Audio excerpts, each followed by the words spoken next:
नमस्कार दोस्तों, आपका स्वागत है हमारे स्टोरी पॉडकास्ट में। चलिए शुरू करते हैं कहानी। गोदान भाग 32। लेखक मुंशी प्रेमचंद। उसने अंदाज से कोई सेरभर अनाज ढेर में से निकालकर सहुआइन के फैले हुए अंचल में डाल दिया। उसी वक्त मातादीन पेड़ की आड़ से झल्लाया हुआ निकला और सहुआइन का अंचल पकड़कर बोला, अनाज सीधे से रख दो सहुआइन, लूट नहीं है। फिर उसने लाल लाल आंखों से सिलिया को देखकर डांटा, तूने अनाज क्यों दे दिया? किससे पूछ कर दिया? तू कौन होती है मेरा अनाज देने वाली? सहुआइन ने अनाज ढेर में डाल दिया और सिलिया हक्का बक्का होकर मातादीन का मुंह देखने लगी।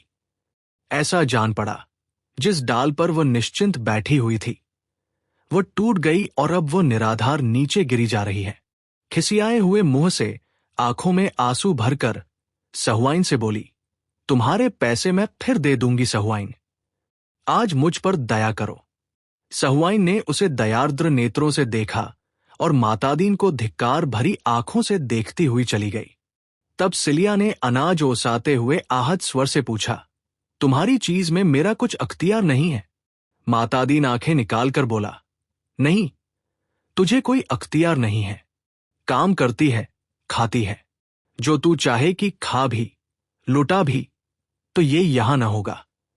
अगर तुझे यहां नहीं पड़ता फायदा नहीं लगता हो, कहीं और जाकर काम कर। मजूरों की कमी नहीं है, सेंत में नहीं लेते, खाना पड़ा देते हैं। सिलिया ने उस पक्षी की भांति जिसे मालिक ने पर काटकर पिंजरे से निकाल दिया हो, मातादीन की ओर देखा। उस चितवन में वेदना अधिक थी या भर्त्सना, ये कहना कठिन है, पर उसी पक्षी की भांति उसका मन फड़फड़ा रहा था और ऊंची डाल पर उन्मुक्त वायुमंडल में उड़ने की शक्ति न पाकर उसी पिंजरे में जा बैठना चाहता था। चाहे उसे बेदाना बेपानी पिंजरे की तीलियों से सिर टकराकर मर ही क्यों न जाना पड़े। सिलिया सोच रही थी, अब उसके लिए दूसरा कौन सा ठौर है। वह ब्याहता न होकर भी संस्कार में और व्यवहार में और मनोभावना में ब्याहता थी, और अब मातादीन चाहे उसे मारे या काटे, उसे दूसरा आश्रय नहीं है, दूसरा अवलंब नहीं है।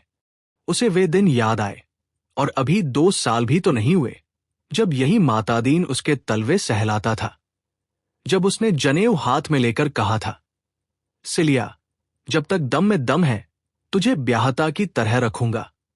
जब वह प्रेमातुर होकर हार, खेत में और बाग में और नदी के तट पर उसके पीछे पीछे पागलों की भांति फिरा करता था, और आज उसका ये निष्ठुर व्यवहार।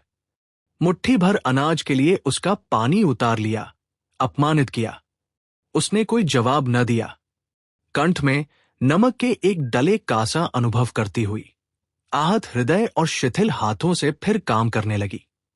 उसी वक्त उसकी मां, बाप, दोनों भाई और कई अन्य चमारों ने न जाने किधर से आकर मातादीन को घेर लिया।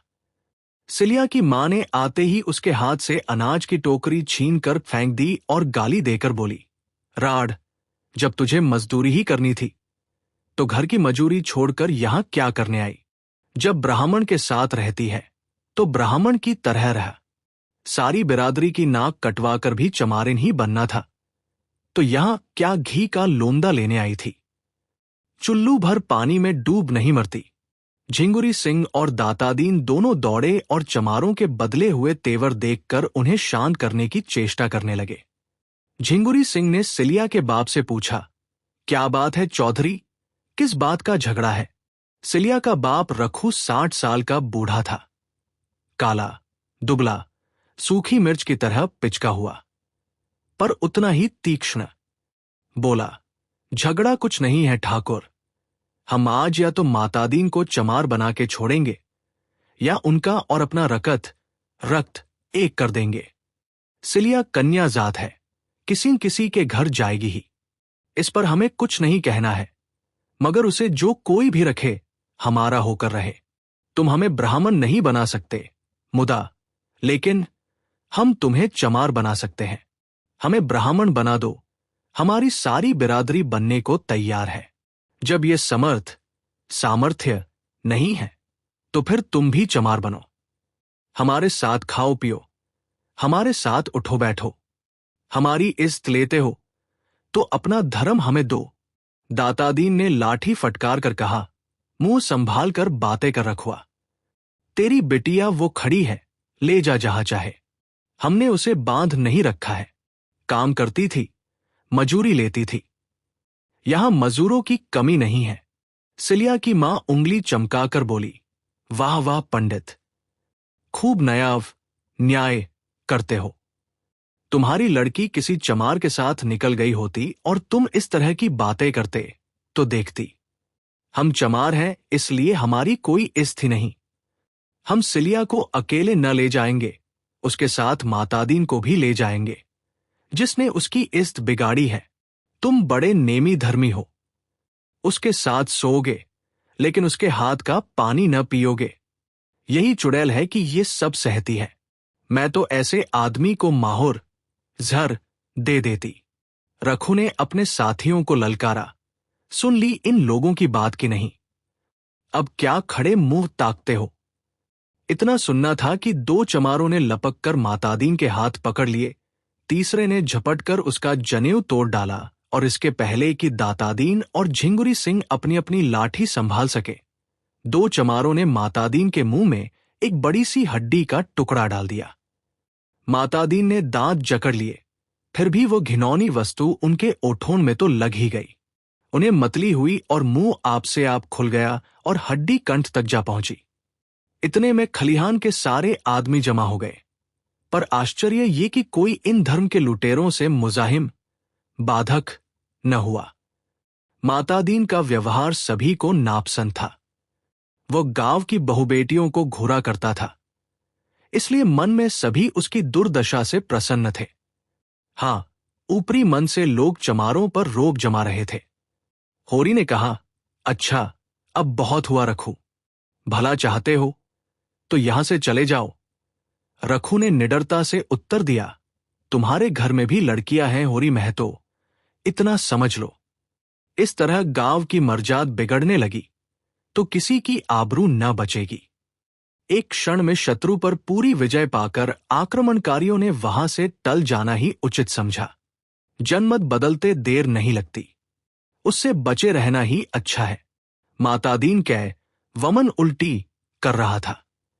दातादीन ने उसकी पीठ सहलाते हुए कहा, एक एक को 5-5 साल के लिए न भिजवाया तो कहना, 5-5 साल तक चक्की पिसवाऊंगा। रखू ने हिकड़ी के साथ जवाब दिया, इसका यहां कोई गम नहीं। कौन तुम्हारी तरह बैठे मौज करते हैं? जहां काम करेंगे वहीं आधा पेट दाना मिल जाएगा। मातादीन कहकर चुकने के बाद निर्जीवसा जमीन पर लेट गया, मानो कमर टूट गई हो, मानो डूब मरने के लिए चुल्लू भर पानी खोज रहा हो। जिस मर्यादा के बल पर उसकी रसिकता और घमंड और पुरुषार्थ अकड़ता फिरता था, वो मिट चुकी थी। उस हड्डी के टुकड़े ने उसके मुंह को ही नहीं, उसकी आत्मा को भी अपवित्र कर दिया था।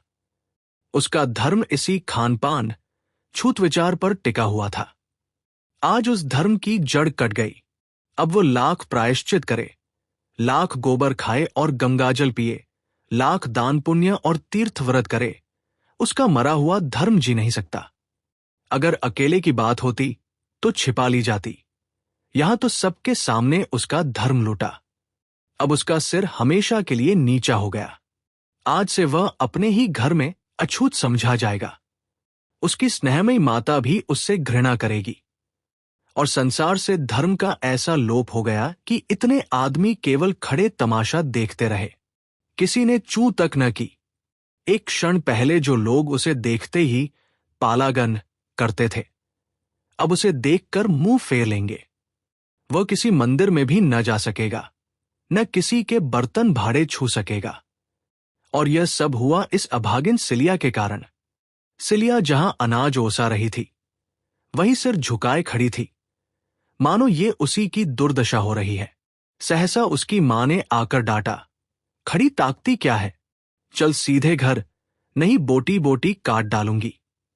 बाप दादा का नाम तो खूब उजागर कर चुकी, अब क्या करने पर लगी है।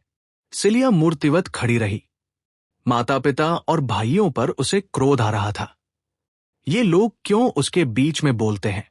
वह जैसे चाहती है रहती है, दूसरों से क्या मतलब? कहते हैं यहां तेरा अपमान होता है, तब क्या कोई ब्राह्मण उसका पकाया खा लेगा? उसके हाथ का पानी पी लेगा? अभी जरा देर पहले उसका मन दातादीन के निष्ठुर व्यवहार से खिन्न हो रहा था, पर अपने घर वालों और बिरादरी के इस अत्याचार ने उस विराग को प्रचंड अनुराग का रूप दे दिया।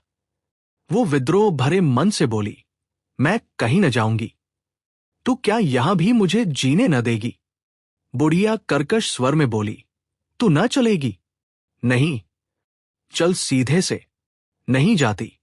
तुरंत दोनों भाइयों ने उसके हाथ पकड़ लिए और उसे घसीटते हुए ले चले। सिलिया जमीन पर बैठ गई। भाइयों ने इस पर भी न छोड़ा, घसीटते ही रहे। उसकी साड़ी फट गई, पीठ और कमर की खाल छिल गई, पर वह जाने पर राजी न हुई। तब रखू ने लड़कों से कहा, अच्छा, अब इसे छोड़ दो, समझ लेंगे मर गई, मगर अब जो कभी मेरे द्वार पर आई तो लहू पी जाऊंगा। सिलिया जान पर खेल कर बोली, जब तुम्हारे द्वार पर जाऊं तो पी लेना। बुढ़िया ने क्रोध के उन्माद में सिलिया को कई लातें जमाई, और रखू ने उसे हटा न दिया होता तो शायद प्राण ही लेकर छोड़ती। बुढ़िया फिर झपटी तो रखू ने उसे धक्के देकर पीछे हटाते हुए कहा, तू बड़ी हत्यारिन है कलिया, क्या उसे मार ही डालेगी? सिलिया बाप के पैरों से लिपट कर बोली, मार डालो दादा, सब जने मिलकर मार डालो। हाय अम्मा, तुम इतनी निर्दयी हो, इसीलिए दूध पिलाकर पाला था। सौर, प्रसूति गृह में ही क्यों न गला घोंट दिया? हाय, मेरे पीछे पंडित को भी तुमने भ्रष्ट कर दिया। उनका धर्म लेकर तुम्हें क्या मिला? अब तो वो भी मुझे न पूछेगा, लेकिन पूछे न पूछे रहूंगी तो उसी के साथ। वो मुझे चाहे भूखों रखे, चाहे मार डाले, पर उसका साथ न छोड़ूंगी। उनकी सांसद करा के छोड़ दूं, मर जाऊंगी, पर रजाई पराई न बनूंगी। एक बार जिसने बाह पकड़ ली उसी की रहूंगी। कलिया ने ओठ चबाकर कहा, जाने दो राड़ को, समझती है वो इसका निबाह करेगा, मगर आज ही मारकर भगा न दे तो मुंह न दिखाओ। भाइयों को भी दया आ गई। सिलिया को वहीं छोड़कर सब के सब चले गए। तब वो धीरे से उठकर लंगड़ाती कराहती खलिहान में आकर बैठ गई और अंचल में मुंह ढांपकर रोने लगी। दातादीन ने जुलाहे का गुस्सा दाढ़ी पर उतारा। उनके साथ चली क्यों नहीं गई री सिलिया? अब क्या करवाने पर लगी हुई है? मेरा सत्यानाश करा के भी पेट नहीं भरा। सिलिया ने आंसू भरी आंखें ऊपर उठाई। उनमें तेज की झलक थी। उनके साथ क्यों जाओ? जिसने बाह पकड़ी है उसके साथ रहूंगी। पंडित जी ने धमकी दी, मेरे घर में पाव रखा तो लातों से बात करूंगा। सिलिया ने भी उद्दंडता से कहा, मुझे जहां वे रखेंगे वहां रहूंगी। पेड़ तले रखें, चाहे महल में रखें। मातादीन संज्ञाहीन सा बैठा था। दोपहर होने आ रहा था। धूप पत्तियों से छन छन कर उसके चेहरे पर पड़ रही थी। माथे से पसीना टपक रहा था, पर वह मौन निस्पंद बैठा हुआ था। सहसा जैसे उसने होश में आकर कहा, मेरे लिए अब क्या कहते हो दादा? दातादीन ने उसके सिर पर हाथ रखकर ढाढ़स देते हुए कहा, तुम्हारे लिए अभी मैं क्या कहूं बेटा? चलकर नहाओ, खाओ, फिर पंडितों की जैसी व्यवस्था होगी वैसा किया जाएगा। हां, एक बात है, सिलिया को त्यागना पड़ेगा। मातादीन ने सिलिया की ओर रक्त भरे नेत्रों से देखा। मैं अब उसका कभी मुंह न देखूंगा, लेकिन प्रायश्चित हो जाने पर फिर तो कोई दोष न रहेगा। प्रायश्चित हो जाने पर कोई दोष पाप नहीं रहता। तो आज ही पंडितों के पास जाओ। आज ही जाऊंगा बेटा, लेकिन पंडित लोग कहें कि इसका प्रायश्चित नहीं हो सकता, तब उनकी जैसी इच्छा, तो तुम मुझे घर से निकाल दोगे? दातादीन ने पुत्र स्नेह से विह्वल होकर कहा, ऐसा कहीं हो सकता है बेटा? धन जाए, धर्म जाए, लोक मर्जाद जाए, पर तुम्हें नहीं छोड़ सकता।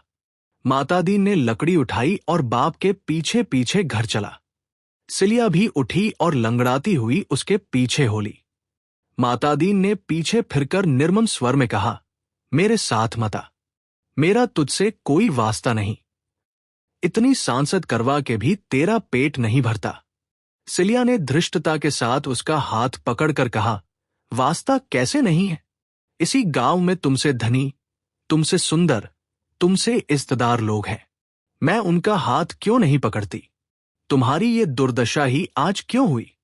जो रस्सी तुम्हारे गले में पड़ गई है, उसे तुम लाख चाहो नहीं छोड़ सकते, और न मैं तुम्हें छोड़कर कहीं जाऊंगी। मजूरी करूंगी, भीख मांगूंगी, लेकिन तुम्हें न छोड़ूंगी। ये कहते हुए उसने मातादीन का हाथ छोड़ दिया और फिर खलिहान में जाकर अनाज ओसाने लगी। होरी अभी तक वहां अनाज मार रहा था। धनिया उसे भोजन करने के लिए बुलाने आई थी। होरी ने बैलों को पैर से बाहर निकालकर एक पेड़ में बांध दिया और सिलिया से बोला, तू भी जा खा पी आ सिलिया। धनिया यहां बैठी है, तेरी पीठ पर की साड़ी तो लहू से रंग गई है रे, कहीं घाव पक न जाए। तेरे घरवाले बड़े निर्दयी हैं। सिलिया ने उसकी ओर करुण नेत्रों से देखा। यहां निर्दयी कौन नहीं है दादा? मैंने तो किसी को दयावान नहीं पाया। क्या कहा पंडित ने? कहते हैं मेरा तुमसे कोई वास्ता नहीं। अच्छा, ऐसा कहते हैं। समझते होंगे इस तरह अपने मुंह की लाली रख लेंगे, लेकिन जिस बात को दुनिया जानती है उसे कैसे छिपा लेंगे? मेरी रोटियां भारी हैं, न दे। मेरे लिए क्या? मजूरी अब भी करती हूं, तब भी करूंगी। सोने को हाथ भर जगह तुम्ही से मांगूंगी तो क्या तुम न दोगे? धनिया दयार्द्र होकर बोली, जगह की कौन कमी है बेटी, तू चल मेरे घर रह। होरी ने कातर स्वर में कहा, बुलाती तो है लेकिन पंडित को जानती नहीं। धनिया ने निर्भीक स्वर में कहा, बिगड़ेंगे तो एक रोटी बेसी खा लेंगे, और क्या करेंगे? कोई उनकी दबैल हूं। उसकी स्त्री बिरादरी से निकलवाया, अब कहते हैं मेरा तुझसे कोई वास्ता नहीं। आदमी है कि कसाई, यह उसी नियत का आज फल मिला है। पहले नहीं सोच लिया था, तब तो विहार करते रहे, अब कहते हैं मुझसे कौन वास्ता? होरी के विचार में धनिया गलती कर रही थी। सिलिया के घरवालों ने मतई को कितना बेइज्जत कर दिया। ये कोई अच्छा काम नहीं किया। सिलिया को चाहे मार कर ले जाते, चाहे दुलार कर ले जाते, वो उनकी लड़की है। मतई को क्यों बेइज्जत किया? धनिया ने फटकार बताई, अच्छा रहने दो, बड़े न्यायी बने हो। मर्द मर्द सब एक होते हैं। इसको मतई ने बेइज्जत किया तब तो किसी को बुरा न लगा। अब जो मतई बेइज्जत हो गए तो क्यों बुरा लगता है? क्या सिलिया का धर्म धर्म ही नहीं? रखी तो चमारिन, उस पर नेमी धर्मी बनते हैं। बड़ा अच्छा किया रखू चौधरी ने। ऐसे गुंडों की यही सजा है। तू चल सिलिया मेरे घर। न जाने कैसे बेदर्द मां बाप है कि बेचारी की सारी पीठ लोलूहान कर दी। तुम जाके सोना को भेज दो, मैं इसे लेकर आती हूं। होरी घर चला गया और सिलिया धनिया के पैरों पर गिरकर रोने लगी।